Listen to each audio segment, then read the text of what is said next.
maybe I should just quickly ask our head of research, Dr. Segun Omishakin. Let me do your work for you so that we don't keep wasting time, so that we're efficient with time.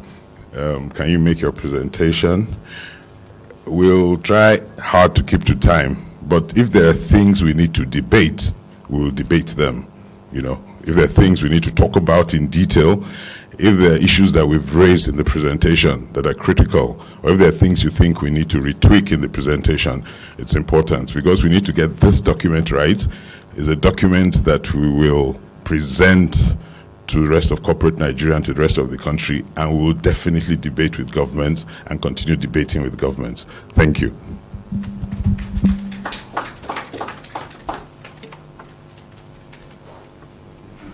Thank you, Mr. Chairman.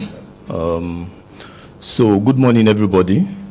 My job is made simple by the chairman's speech. I think the core of the discussion today centers on the triple challenges that we are currently facing. First, at the side of the weak growth, again, the employment is not there. We don't have the capacity to create jobs. And lastly, we are of recent branded to be the headquarters of the poverty. And I think this morning, the World Bank also published a report that says Nigeria ranks second in terms of the global poverty. So these are clear cases of fundamental challenge that we are facing. So my job is to quickly present the reports so that we can have a robust time to debate some issues there and profile solutions. Okay, so I'll quickly run through this presentation in this format. We have two parts talks to issues around the Nigerian economy in 2019 and what might likely happen in 2020. We'll also then look at the core issue of creating jobs, ensuring we grow, and look at the sectors that could be responsible at doing this.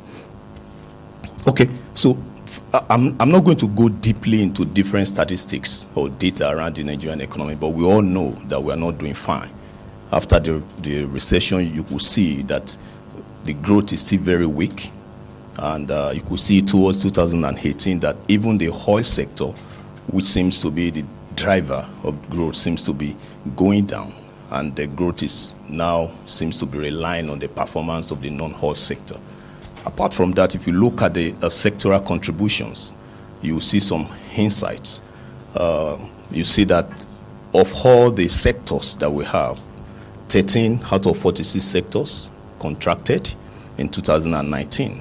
And those, almost half of the whole sector of the 46 contributed very weak growth rates, between 0 and 2%. So this shows that the problem is broad. It's not just about the headline data.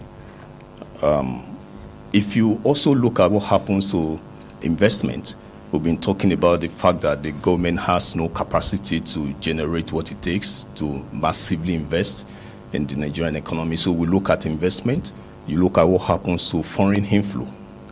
Towards 2019, quarter 1 to 3, you see how our foreign inflow has been coming down. This also signals a major problem for the economy. If you break it down here, you will see that even among the total foreign inflow, the FDI that we mostly always crave for seems to be very weak, very, very weak, and the percentage is very small. We also touched on what happens and what are the policies or key issues that defined 2019. Some of these events may have direct or indirect impact. Some may have a longer term impact beyond 2019. But the fact is, these are some of the key issues that determined what happened in 2019 with respect to the Nigerian economy. We also looked at into 2020 and say, okay, can we kind of look at some policy issues or events that might influence how 2020 economy turns out? This is what we are able to come out with. And to a very large extent, as I said, some of them might have a longer term implication, in fact, throughout the decade. And we also try to look at some projections based on in our model. We use the computable general equilibrium model to predict what happens to the Nigerian economy. As usual, we always have three scenarios: the best case and the business as usual, and then the worst case scenario. Majorly, our assumptions have always been hanged on what happens to the international economy, what happens to the oil price, what happens to government spending, what happens to government oil production, and some key factors that we think can drive growth. The best case gives us like 3.5%, and this, I must say, is aspirational. It's government needs to do a lot of reform in getting that kind of level. The scenario 2 looks at the Nigeria at the end of 2020 having 2.6 GDP, and the scenario 1 seems to be something that we don't really want to fall into. But if the government continues at the rate of reform now, we might likely be at the scenario 2, which is like business as usual. So let's talk about the core issue here. If you remember that the president made a statement. In fact, it's more than a statement, is a policy statement that the presidency, the Nigerian government as a whole, will want to lift out of poverty 100 million Nigerians within the next 2 years. So in this decade, in the next 10 years, within the next 10 years, we'll have 100 million out. Now, yes, we can debate this statement in numbers. Is it possible? Is it not possible? It will be too much. It will be so. When we want to talk into with respect to this statement has nothing to do with whether it is possible now or not. But we are looking at, if it's possible, what are we supposed to do? What do we look into? To give us a better context so that we know what's happening in the Nigerian economy, the statement made by the president is premised on some of these defining features of the Nigerian economy as at now, which is the growth is weak. Secondly, inequality gap is getting wider, and then there is widespread of poverty. In fact, if you look at the bottom pyramid of the Nigerian system with respect to income earning, you will discover that the larger percentage of income is shared by the fewer numbers among the labor force, and that speaks to this problem of inequality. So there's no way we can talk to the problem of poverty eradication, growth, without looking at what happens to this gap. So this then brings the question: if you want to take the government serious with respect to that statement, we need to answer these questions. We need to ask ourselves, so if you want to take out 100 million people out of poverty in the next 10 years, how many jobs do we need to create? At what growth rate are we talking to here? And then what sector, or what are the sectors that we are looking into? And lastly, some of the policy recommendations that we can look into. And then when we talk about addressing this problem, we are not just talking about giving out handouts. We are not talking about government giving people money, cash, and the rest. We are talking of something that lasts, something that is real. Okay? So, in our approach, we start the discussion from, okay, let's look at the sectors, because we believe that if you want to create job, or if you want to eradicate poverty or lift people out of poverty, you have to look at the potential you have for creating jobs. So we start from looking at the sectors. We believe that sectors, the private sectors and the players, are the ones that will take the role. So it's not necessarily government going about everywhere giving people money. So we take it from the interaction of poverty, growth, and job creation. So we say, okay, so let's look at the conditions or factors that we must look out for with respect to this sector. So we first of all look at the sectors that have the sizable share of employed individuals, because we believe that if you have the capacity to employ, you can have more, you can employ more. We also consider sectors that have the potential to grow. We also consider sectors that are very key to backward and forward linkages, especially when it comes to industrialization and value chain, additional, and the rest. So lastly, we also look at the sectors that are linked to inclusive growth. Because yes, we can grow, we can employ more people, but if the growth is not inclusive, we'll see come back to the situation where we create jobless growth. So based on the latest job employment statistics by the MBS, we looked into these sectors. We have selected these sectors as very key in answering how government can go about lifting 100 million people. And the reasons are there. We've looked at their growth rates, we've looked at their contribution to growth, we've looked at their capacity to employ. So we've come about these strategic sectors as it stands now. So the question then is, if government wants to create more jobs and hence elevate poverty, kind of, get people out of poverty, we then need to look at the potential of these sectors in creating jobs. You remember in our scenario 2050, we recommended through our modeling, CG modeling framework, and some stakeholder meetings that we had, we recommended some strategic sectors, and we came out with different scenarios also, the best case, the business as usual, and the worst case scenario. So I would think that if the government is ready for massive reform, there is possibility for us to increase growth. So with respect to these sectors, this is what these sectors can contribute in the next 5 years in terms of contribution to growth rate, in terms of contribution to employment. And so in total, these sectors has the capacity to employ 12 million Nigerians in the next 5 years. And that makes them to contribute about 50% to GDP. This is a shift fundamentally from what we've been used to.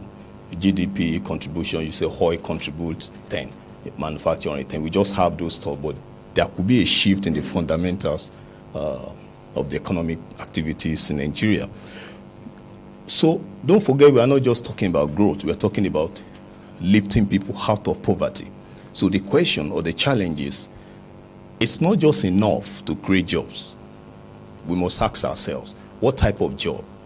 Because as you could see here, one of the reports by World Bank says that Africa, and by extension Nigeria, has the largest number of working poor.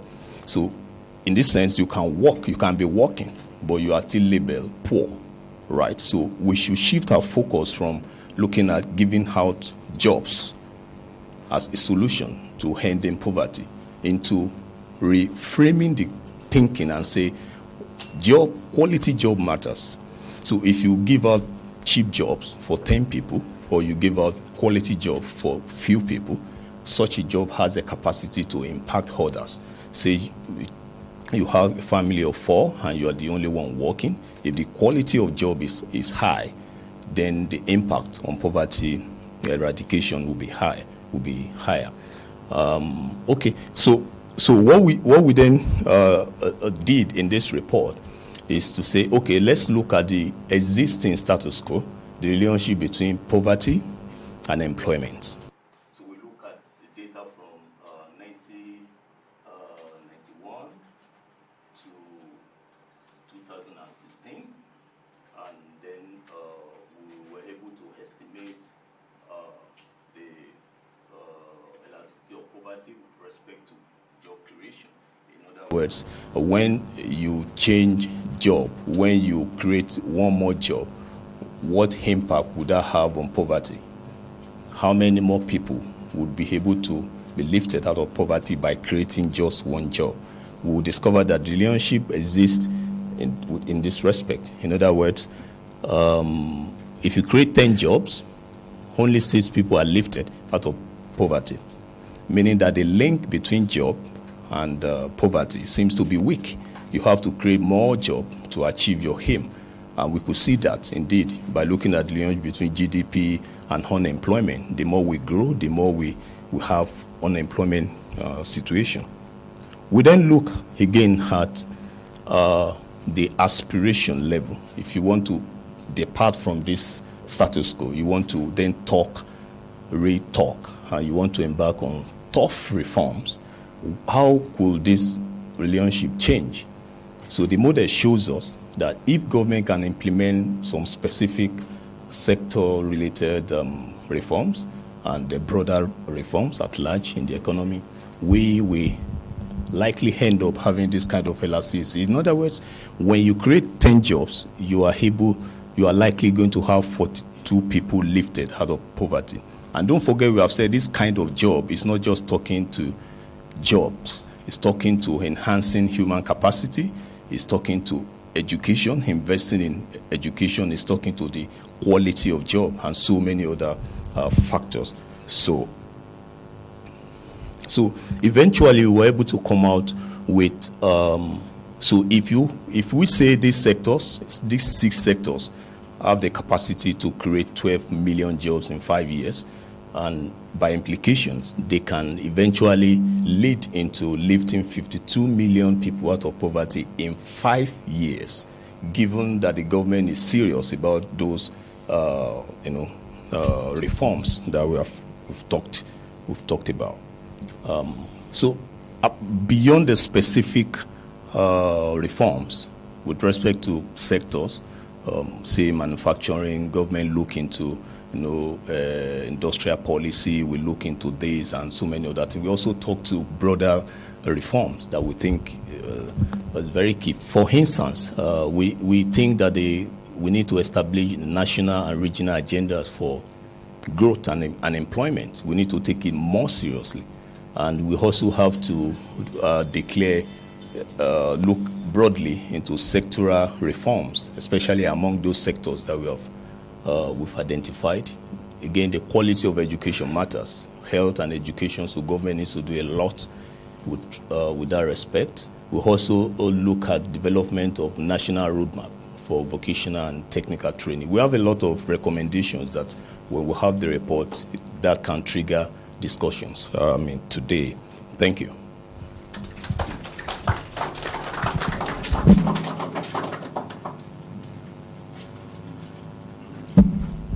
Thank you, Dr. Mishakin, for that insightful presentation. We will spend the next 20 minutes hearing from Dr. Ayo Teriba, the CEO of Economic Associates, and also from Dr. Andrew Nevin, the Chief Economist at PwC. So, Dr. Ayo Teriba, a round of applause, please.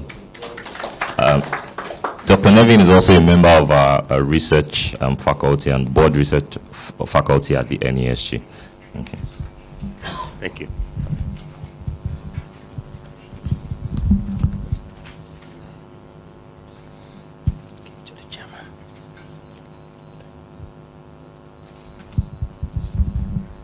Good morning. It's my pleasure to be here to contribute to this discussion of Nigeria's economic outlook in 2020 and beyond, particularly based on the report that's been put together by the NESG. It's a foresight session. It's a thought leadership session. And no doubt, I agree entirely with the aspirations as it relates to the desire to see more growth and the desire to see more employment, more jobs, and to see a reduction in poverty. It will be difficult to find anyone who disagrees with those aspirations.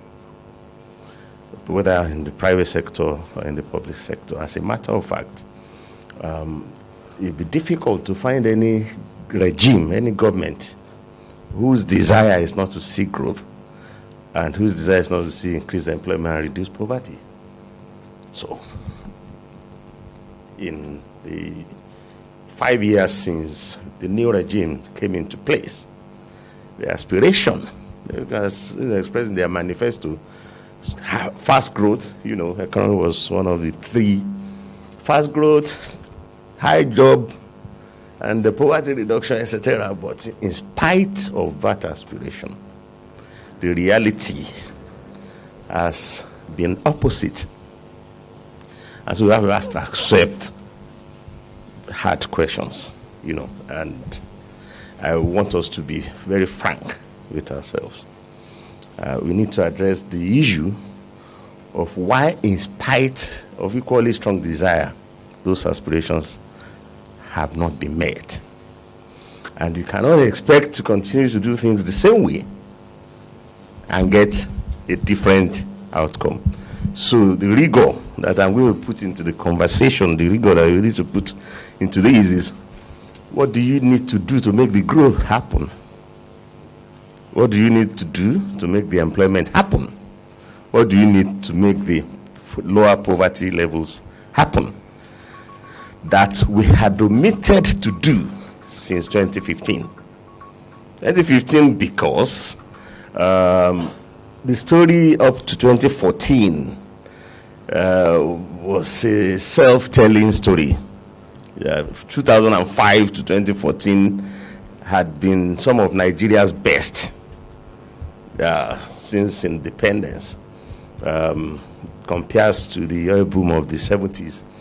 But certainly since 1980, it's been the golden years, 1 decade that Nigeria saw growth, saw stability of exchange rate, inflation dropped, interest rates dropped. And we jumped from being the 52nd largest economy in the world to being the 22nd largest.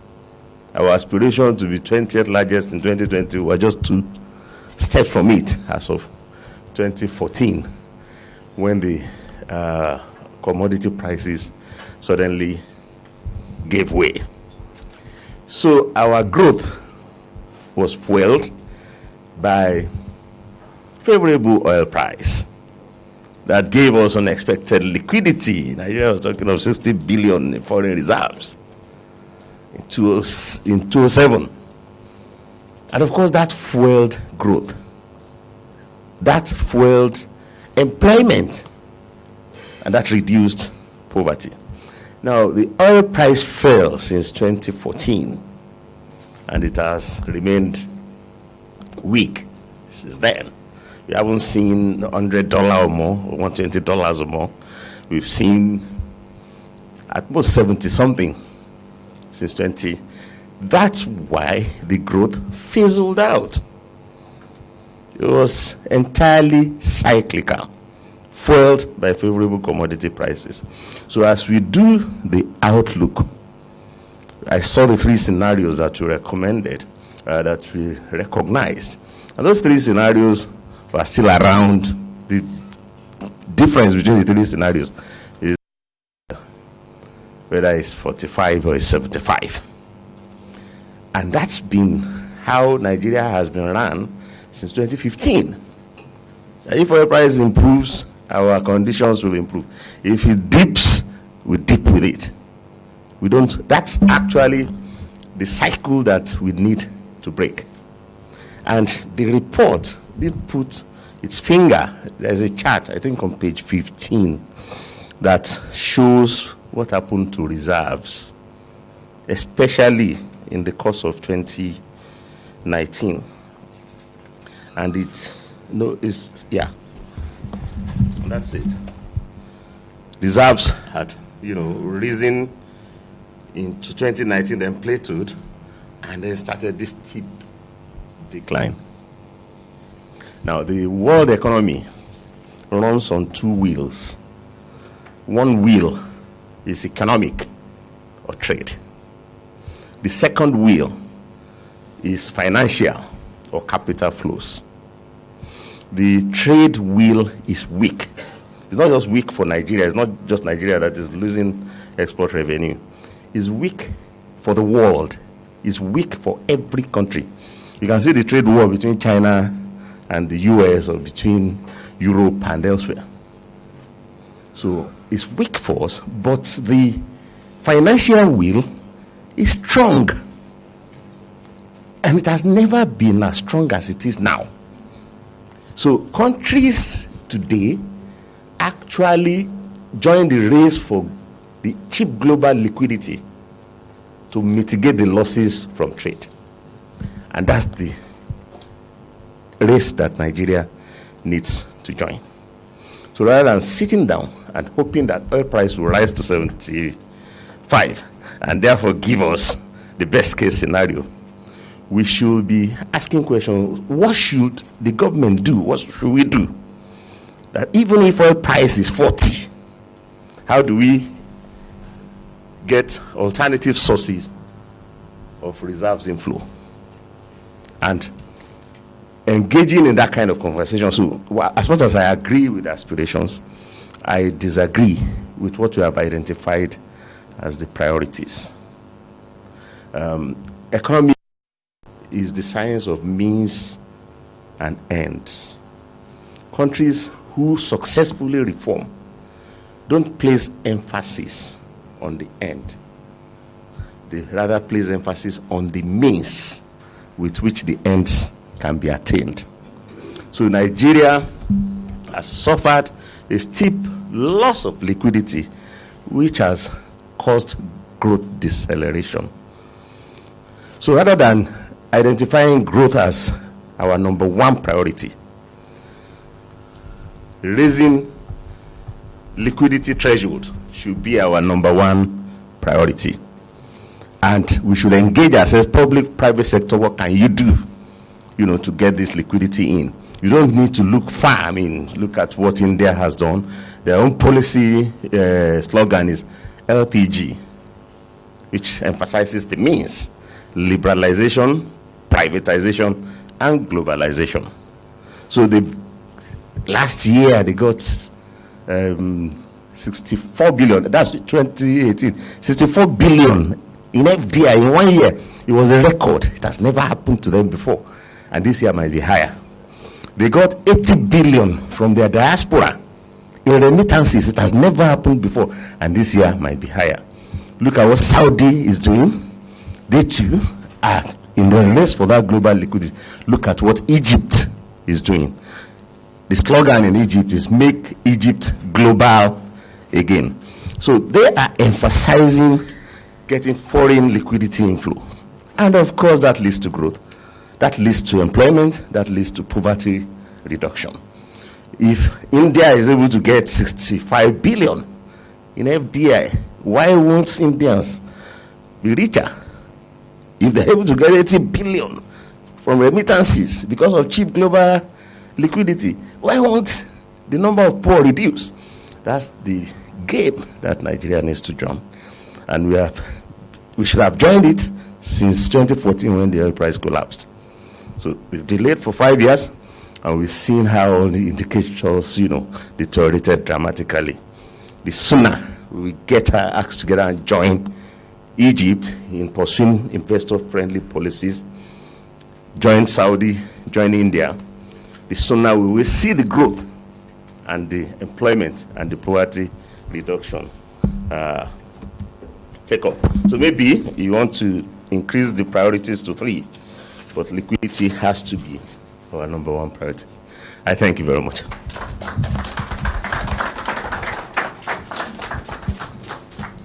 Please let's welcome Dr. Andrew Nevin. Thank you. Good morning. Let me just stand on existing protocols, but thank you so much to the chairman, NESG, the CEO, Dr. Shagan, on that. It's just a privilege for PwC to be part of the NESG, a privilege for me personally on that. I think our views on the economy are well known, but I'll just make a few points to add to the report. To begin with, there are many unique things about Nigeria, but one thing that is particularly pertinent here is that Nigeria has an incredibly small public sector.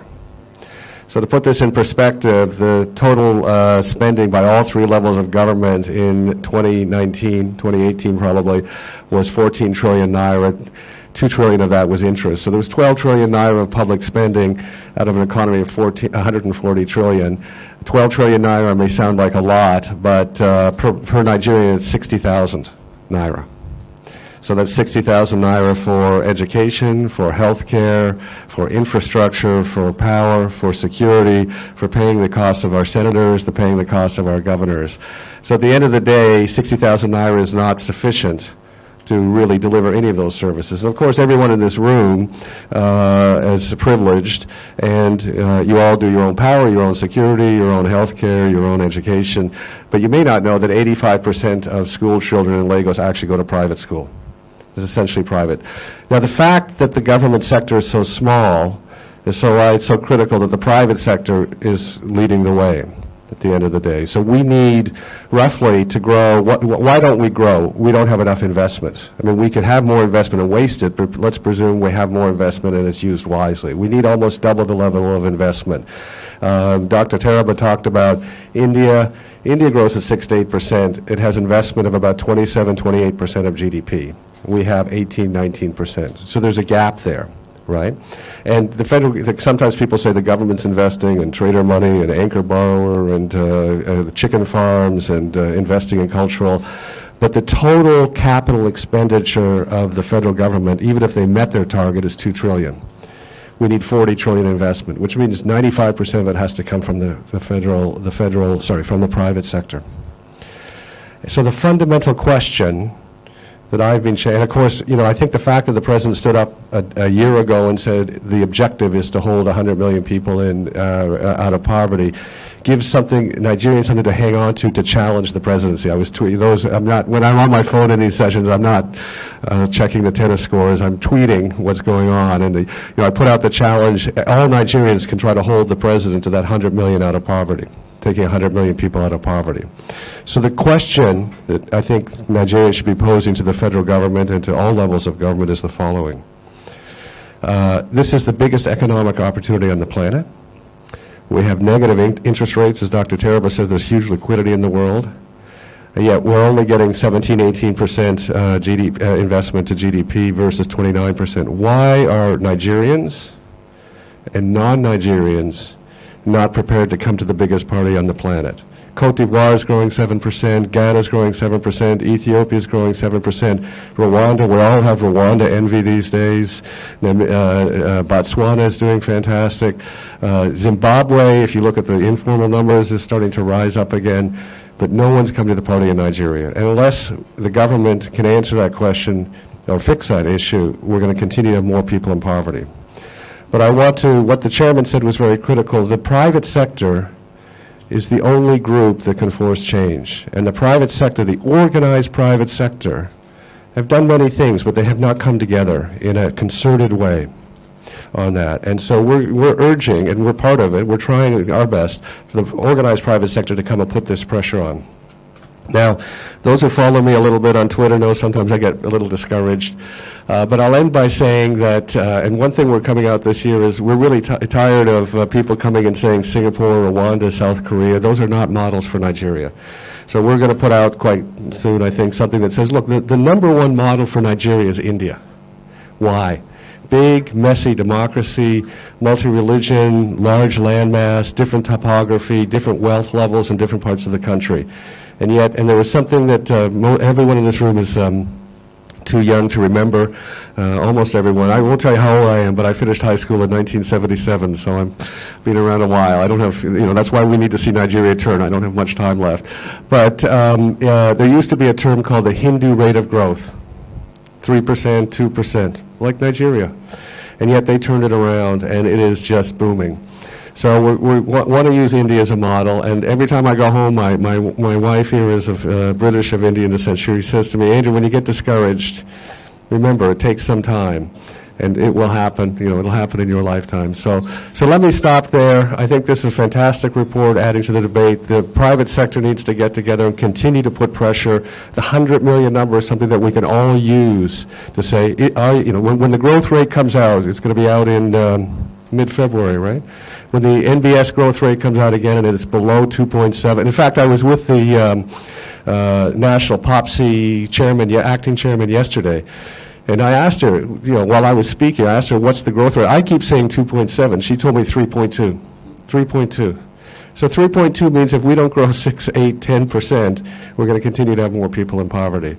So when the number comes out from the NBS on the GDP and it's 2.3, 2.2, 2.0, 2.6, everyone in the private sector can use the 100 million to continue to challenge. So let me stop there. God bless Nigeria. Thank you, Dr. Nevin. I'm sure we all have, or some of us have, questions to ask. But before that, I will call on the NESG chairman, Mr. Aswe Godalo, for the official unveiling of the NESG Macroeconomic Outlook for 2020. And then we'll have a photograph session.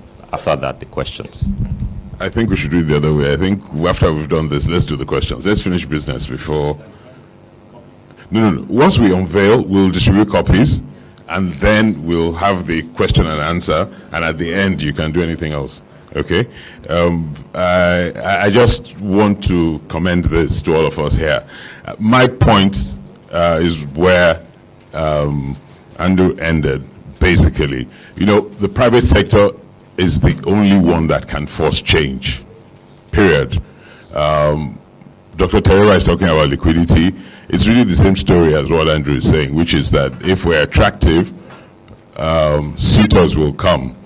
If our environment is attractive, patient capital will come.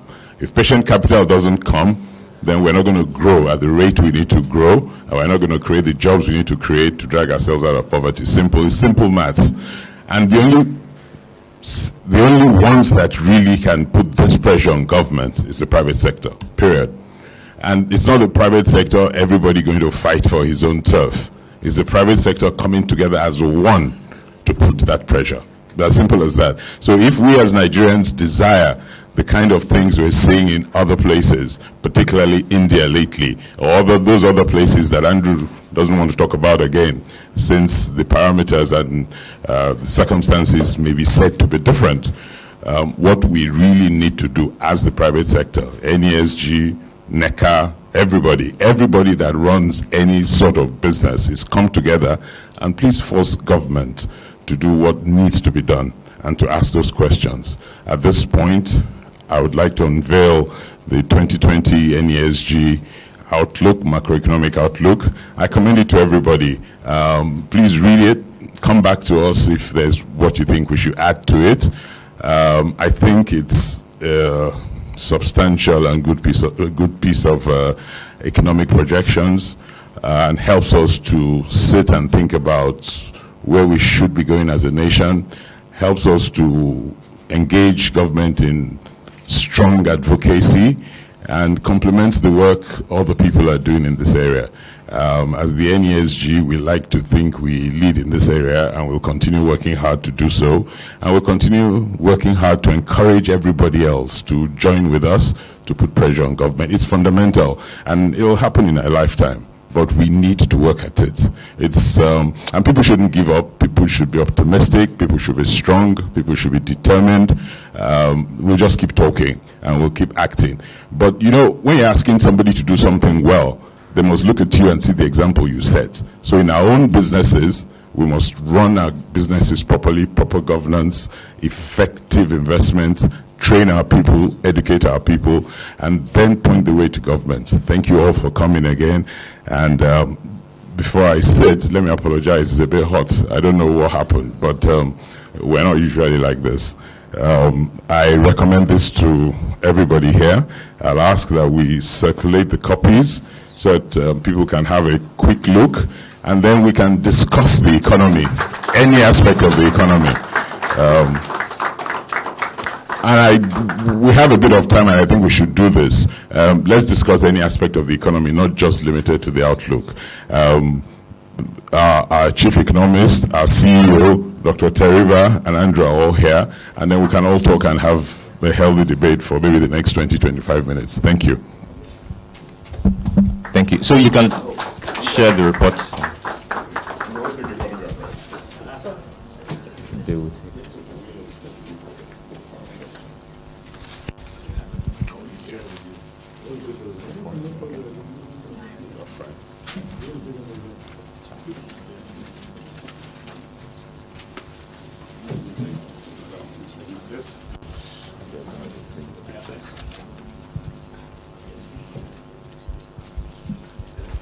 Can we get some copies? Do you have one?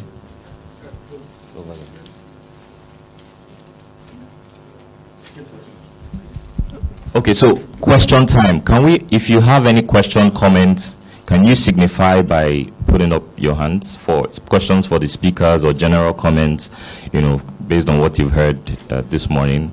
Can you signify? We'll take about 5 questions for the first round, and please go straight to the point so that we can finish up on time. Okay, so 1, sir, 2, 3, 4, and okay, so we'll take those 4 for now. Good morning, gentlemen and ladies. My name is Bankole. I wear 2 hats. One as SME advocate from the Pan-Atlantic University, but I'm going to focus more on the work we've done in the last few years with MasterCard Foundation and also with, of course, NESG, which I didn't quite hear in the report. There are 3 sectors which are very key, especially maybe to young people as well. One is the area of digital. I don't know if that is in the report. I haven't quite looked at it, but it's something that is dramatic, whether it's in fintech or whatever you want to call it. Second one is in the area of creatives. And there's a whole lot that is mixed between creatives and also digital. And I don't know whether that is in the report. And the final one, which is more mega, is around agriculture. And we've been hearing about agriculture, and I know NESG has been talking a lot about it. And there are lots of innovations that is happening in that particular sector. I just want to understand, why is this not within the context of what we're talking about, especially with over 200 million people that is in Nigeria? Thank you. Thank you. Good morning. My name is Emma Essien-Lore. I head the IFC office. We're based here in Lagos. I want to comment on the cover here. I don't see any women. Women are 50%, if not 51% of the country. Unfortunately, not as much as part of the formal labor force, but still formidable when it comes to the economy. So that's missing. No problem. But my comment is, I think one thing that we continue to miss when we are looking at the economic growth picture for Nigeria is what we have as an incredibly pressing problem, and that is the spatial divide in Nigeria, the north-south divide. For every single health and education outcome, there are stark differences between the north and the south. I don't believe it will happen in our lifetime if we look at the country as a whole. When we look at the poverty dynamic in particular, we've seen that poverty in the South has decreased when in the North it's been increasing. We must pay attention to this. So my plea to the NESG is really every time we're looking at the economic growth picture for the country, we must start to dimension what needs to happen around the country in order to take it to really address the issue of poverty in Nigeria. We cannot achieve 3% growth or 6% growth when we completely leave out parts of the country that are really struggling. So my plea is really, let's take a spatial perspective when we're looking at growth, and I think then we'll have a full and complete picture. Thank you.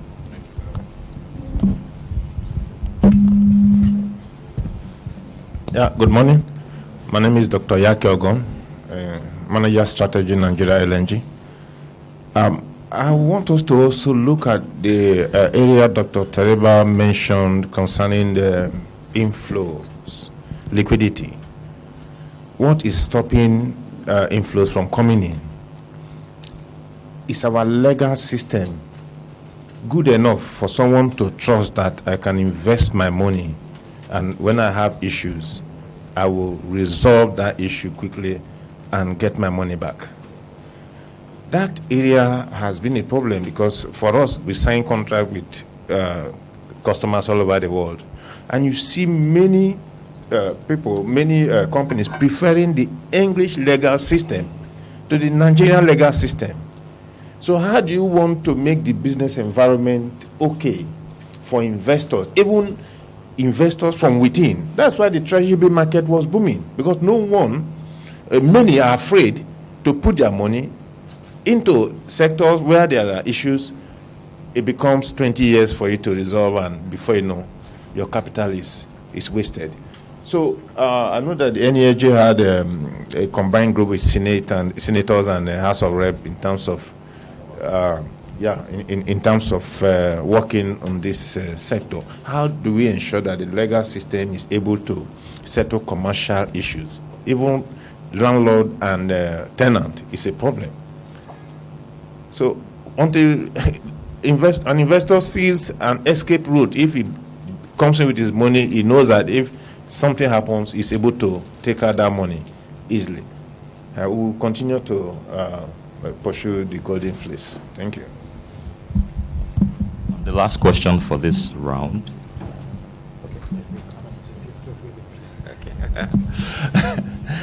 Good morning, ladies and gentlemen. My name is Tunde Koka, RAC Center. A lot of the messages here resonate, especially what Emerson just said in terms of the importance of the North. And we look at Nigeria as a whole, and the states get lost in the averages. There are areas of strength, increasing strength. Lagos State is like a nation state on its own, with fifth largest GDP in Africa. It's probably growing at about 4.3% or something if you isolate it, and so on and so on. Other states as well. But the North, we have a huge issue. And we as in the business community also need to take tribalism out of the way we think.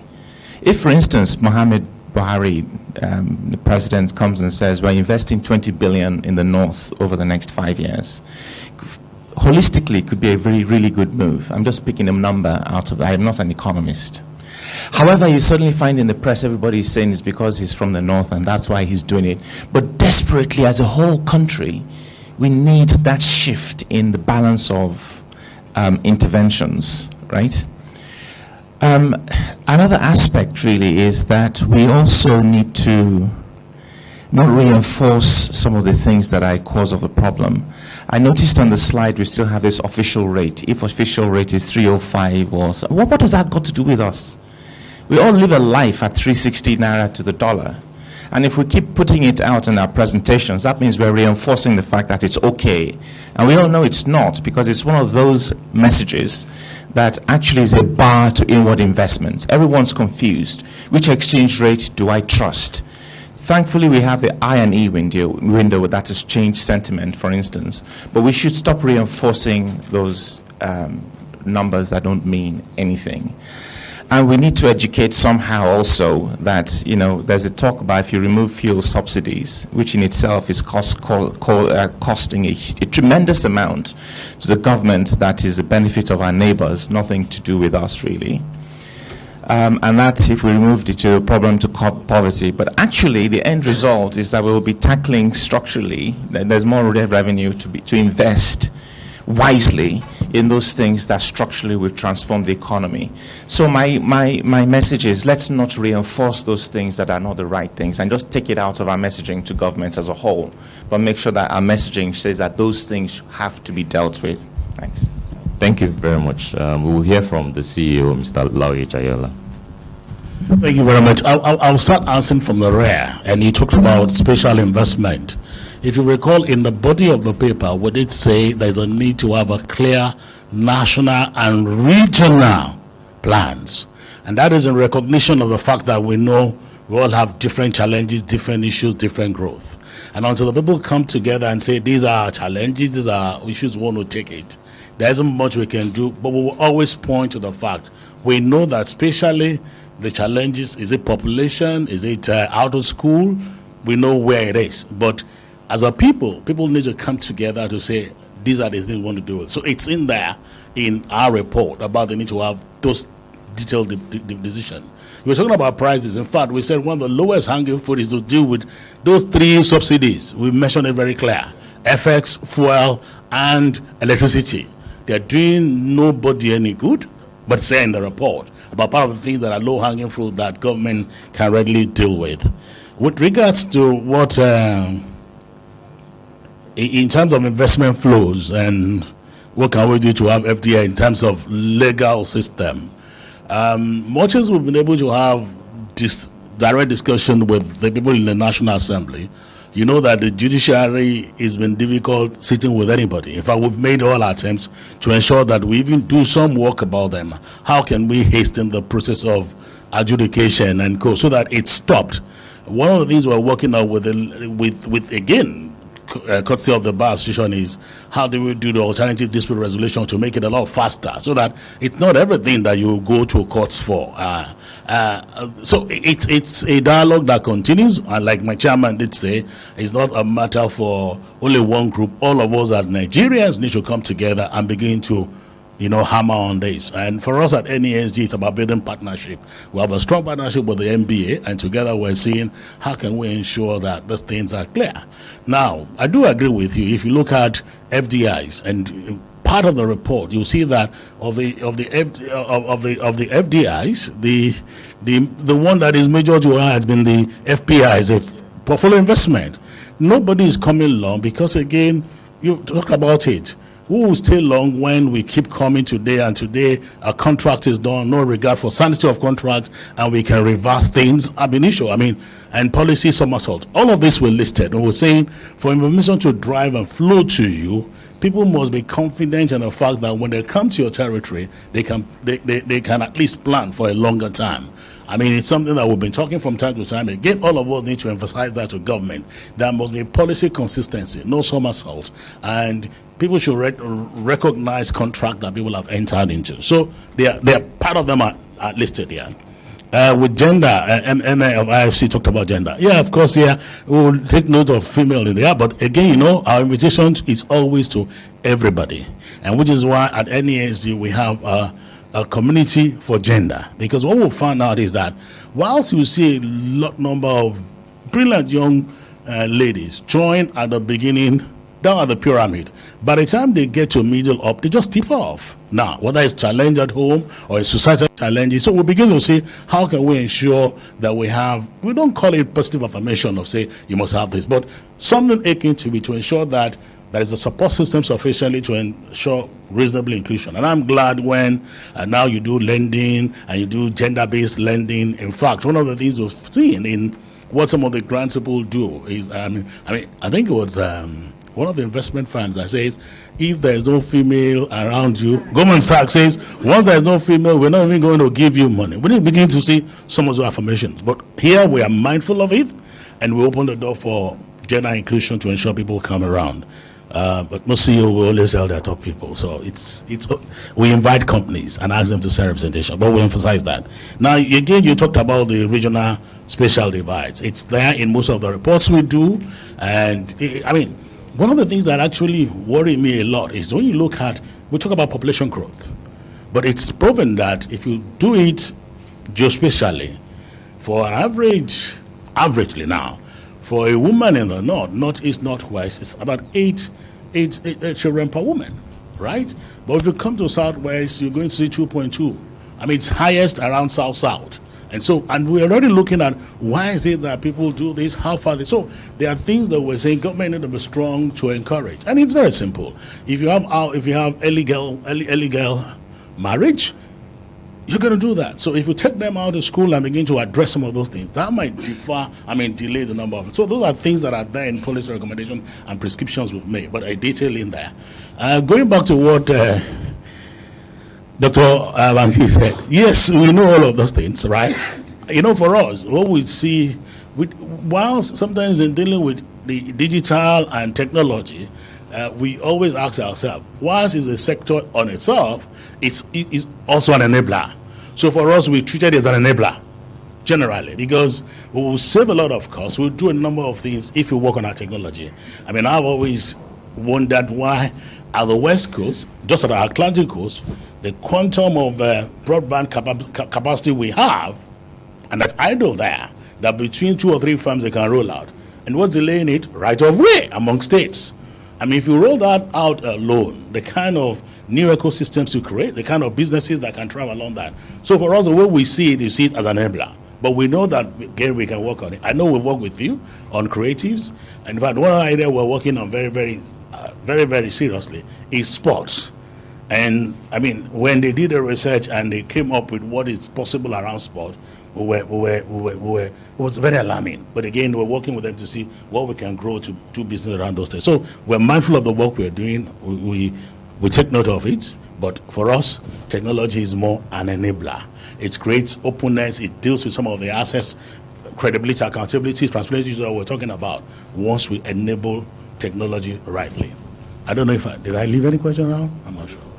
Oh, agriculture. Look, we dealt with agriculture here, but the way we're looking at it, we rather look at, if you look at GDP, for instance, they will tell you crop production alone is about 19? It's 90% of agri. Each time you say agri is done 25%, 90% of that is what? Crop production. So all the allied matter is on. And when, we did a work with cuts of agri and FA people on the use of seeds, the use of fertilizers, and we realized that even the yield per acre is one of the poorest in all those areas. So what we look more is agro-industry, agro-allied. So we're looking at value addition and classified it under manufacturing as agro-allied. Because the truth of the matter is that, just like Dr. Teriba said, if what we're doing is that we are exporting primary goods, we'll be subject to the vagaries of commodity prices. But when we add value to it, and then we can do it, it grows more people, it grows more jobs. So we took that aspect of it as a part of agro. Thank you.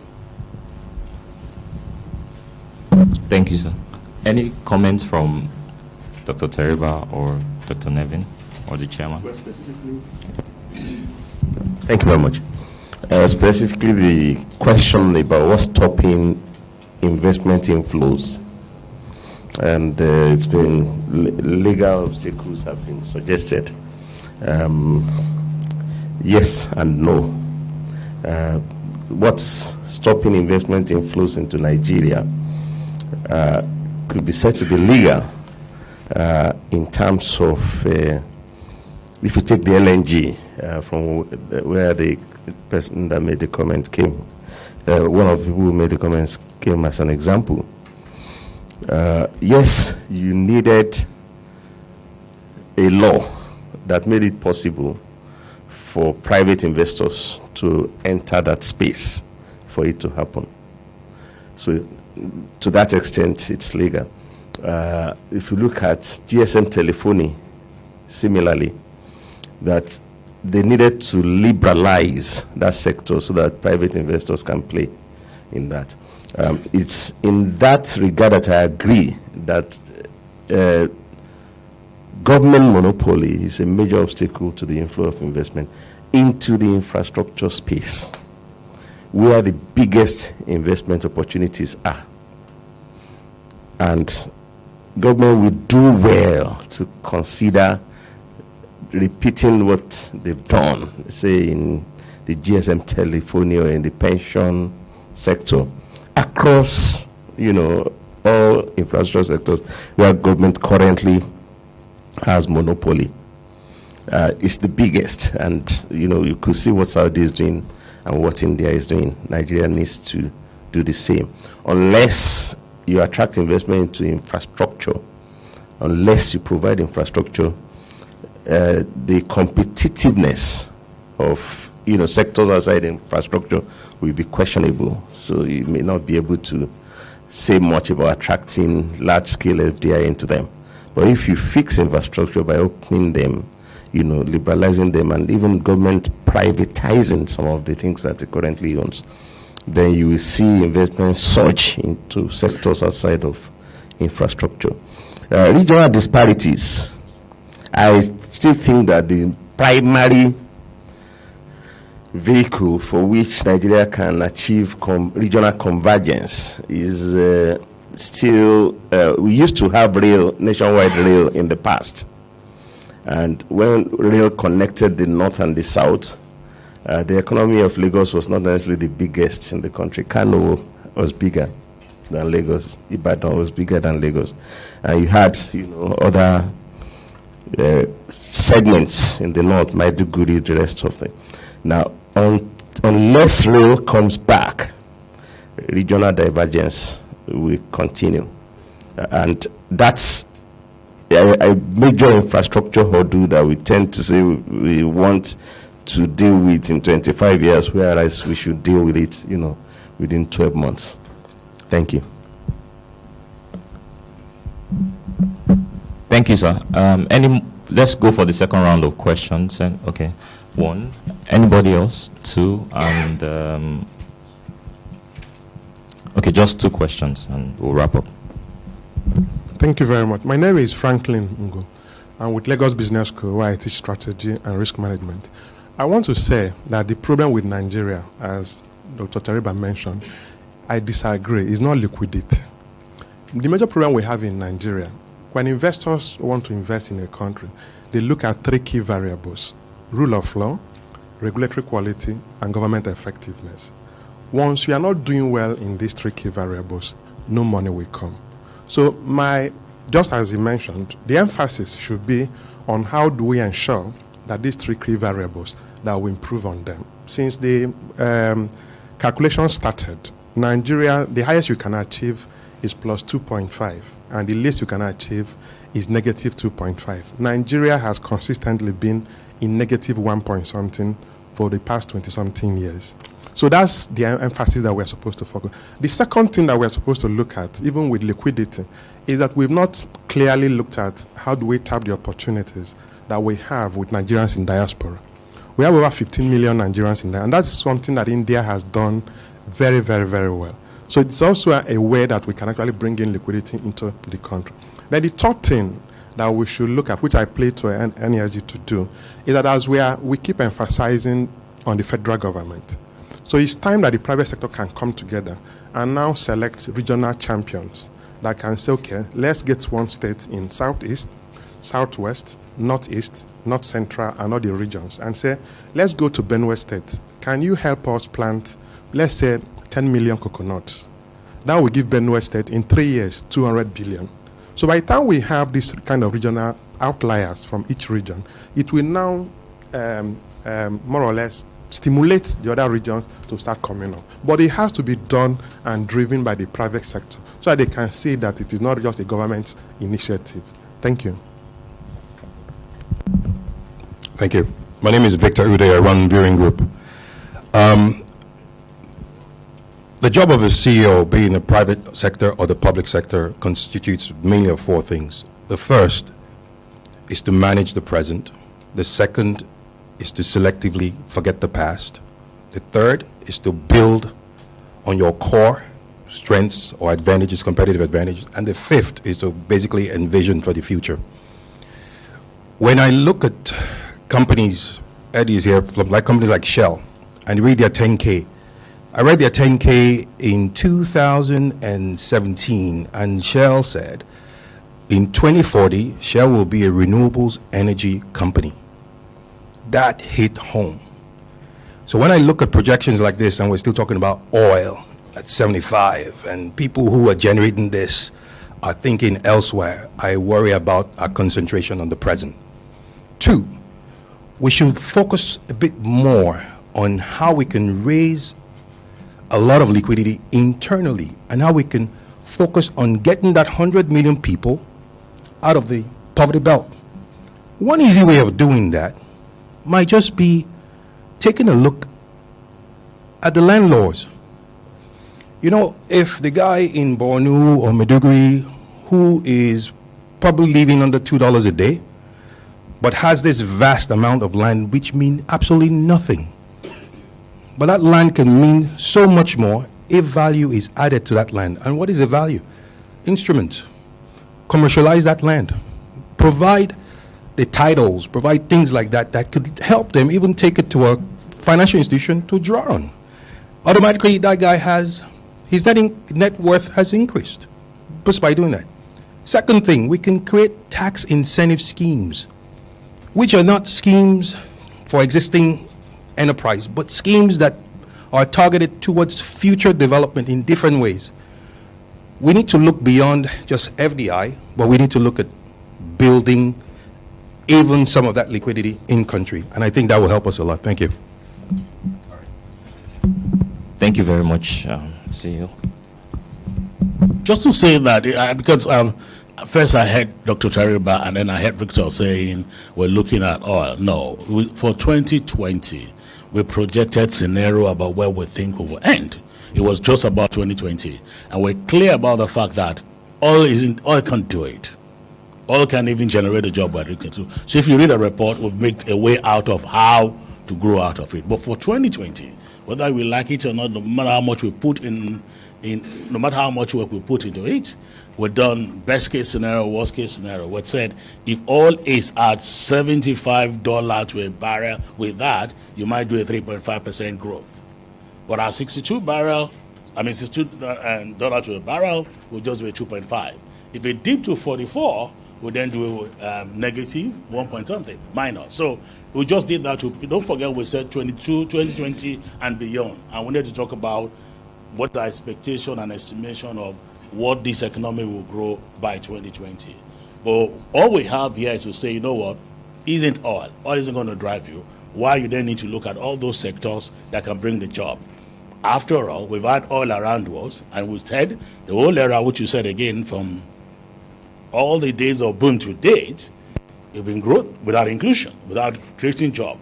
So what we are proposing is how we can be inclusive. But for 2020, oil still, anything that happened on our oil and we sneeze, we're done. And you made a point about our reserves. Again, it's good, and again, heartwarming to know that today it's not oil that is the highest FX generator in Nigeria again today. I think that remittances chopped about $25 billion for this year.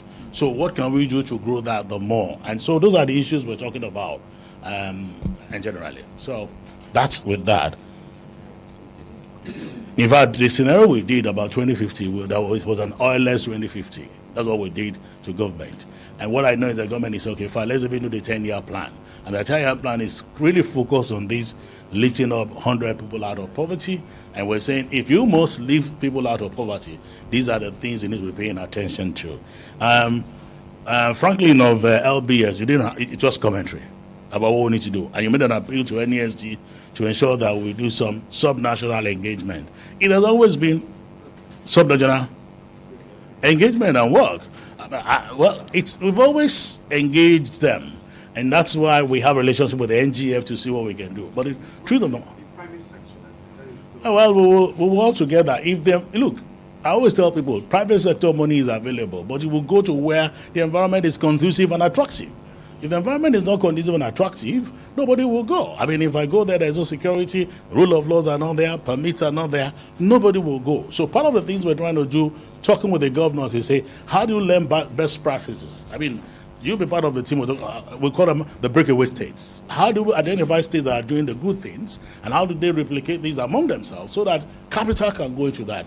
That the negotiation and discussion is going on with them, and to let them realize that you can wish it, you might want to have it, but if you don't make yourself attractive, capital will go. One thing that pains me today is that there are about the whole world investable fund, 25% of it is attracting negative yield, and those are not coming here. If you offer just 2%, they will come. They have asked us to talk about borrowing Nigeria, all those, and I said, look, my problem isn't what you borrow for, what rate, and what are we borrowing for. Those are key, because if we borrow at a rate that can jumpstart the economy and do all of these things, we'll pay it out of the way. But we just worry that if there is that much capital flowing, why is it that we're not getting it? And part of the things we are saying is that what we need to do as a nation and as a people to attract those things. Thank you very much. Closing remarks. Oh, yeah. I think I wanted to make a comment with respect to, although I didn't plan it initially. Thanks. My name is Ed Ubong, representing Shell Nigeria. My initial thoughts were not to make any comments, but it looks like we've sort of missed the sort of excellent work that has been done by the Economic Summit Group team in putting this together. Again, another reference point, independent in many ways, around where we are as a country and what we need to do. Their views, different opinions, but I think it can only improve if we sort of look at the bare work that has been done. I think the next bit is just around what I call oil bashing. Yeah, I needed to address that very succinctly. Sitting on my right is the LNG manager. Oil is still either the first, the second, or the third child. So if you want to throw them away, all good, but we're still the bedrock that provides all the planning, all the funding that the country needs to build on, harness different sectors and grow. We are here. We are in transition. But we are here. Thank you.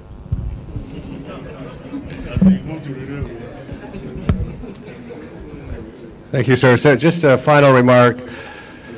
I personally don't doubt the sincerity of the federal government in wanting to lift 100 million people out of poverty. But the overriding fact base over the last 4 or 5 years is that the federal government has not been prepared to make a single difficult decision.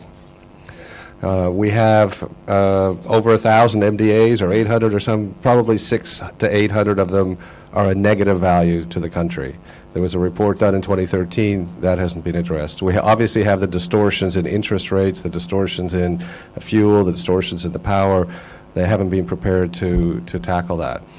And I think the time is running out, because every quarter we have more people in poverty. At some point, there's going to be a crisis. And I think the one thing the private sector needs to do is, in our scenario planning, be prepared for some kind of fiscal crisis that's coming. Because if the government federal government doesn't make some hard choices, it's inevitable that the investment will remain too small, which means it's inevitable that GDP will grow less than population, which means it's inevitable that there's going to be a social crisis. So let me stop there. I don't want any more bad news. I don't need to get deported this week. So I want to stop where I started. Everything everybody has said is great. The report's great. We all know what needs to be done. But the key really is what Andrew said. If the federal government hasn't made the key difficult decisions, the things that we all know must be done, why? So the duty and the work we have in this room is to come together and keep engaging the federal governments, and keep engaging and keep engaging and keep pushing and keep pushing and keep talking. Because I wish we didn't need the federal government, but we do. It's as simple as that. And if you know your regulations, your policies, your laws, when the federal government does one little thing that appears to be anti-business, it sets us back 10 years. So why don't we just engage? I don't doubt the goodwill, the sincerity, the intentions of government, but many people think they get to different destinations in different ways. We may just be able to suggest a very short way, or a much shorter way. But I think part of the confusion is that when we as the private sector go to try and talk to government, people are fighting for myopic, personal, corporate views. And it's easy for government either to get confused or to just choose the lowest hanging fruit. So that's where the problem is. We are the problem. If we go with one voice and we keep knocking on the door saying, there is no shorter way. This is probably the shortest way. And everybody says it. So every 10 persons government talks to says the same thing. It will be very difficult. Even the deaf hear, finally. Thank you. Well, my job is to again thank you all for coming here. I want to thank discussant, Dr. Ayotariba and Dr. Andrew Nevi, for the good work they've done. Thank you so much. I want to thank all of you that we invited here early in the morning. We didn't start, we're 5 minutes behind schedule, but we're glad that we have a full room. People have asked, why do you do this thing here where you're only 50, and I said, we just want people to come to the Summit House. That's where we are. We could have taken it out to a hotel, but let's do Summit House. So there are a few of our people that have actually used the boardroom. So extension, we noticed we were there. I know you all just live and Twitter, but thank you for coming. Thank you for bearing with us. Again, we will do this here. We've done this in Lagos. We will do it in Abuja. And we'll present to Mr. President and all the people that should here. We'll make sure we'll continue our advocacy about. But it is not about NESG alone, it's about Nigeria. So we thank you. There is tea and coffee there. Please wait behind and take a bit of it. And until then, until we see you again, thank you. And thank you, my former chairman, for coming. Thank you very much. So with that, we've come to the end, and we need to take pictures. No. So, yeah, yes, sir. How are you, sir? So, can you join us?